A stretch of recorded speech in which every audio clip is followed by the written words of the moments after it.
Hey everybody, so I just finished recording my sermon for this week's digital service. That's something I have to do so Bob can incorporate it into the service. And let me tell you, I am sick of recording sermons for an empty room. I was hopeful that we might be able to start the process of gathering together again physically in some capacity beginning this week. Last Sunday, about 5 or 6 days ago, the governor had released the guidelines and recommendations for churches, and so this week we're spending a lot of time with that.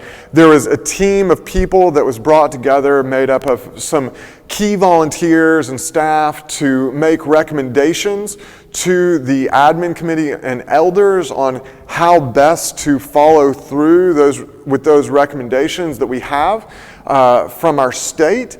And one of the recommendations that came out of that team meeting was that we needed to wait an additional week to get all of our ducks in a row. So right now the plan is that we would be able to worship again in some sense of normal capacity beginning May 31st, recognizing that a lot of people will continue to worship at home for a variety of reasons, and that in many cases that is the wise and right thing to do. And so that's a personal decision that people need to make. But the reason that we really couldn't safely get reopened this week is that a Sunday service here at Byfield requires a lot of volunteers, and coordinating with all of those volunteers and ensuring everyone has the time to do what they need to do, we felt that the wiser move was to start back on May 31st.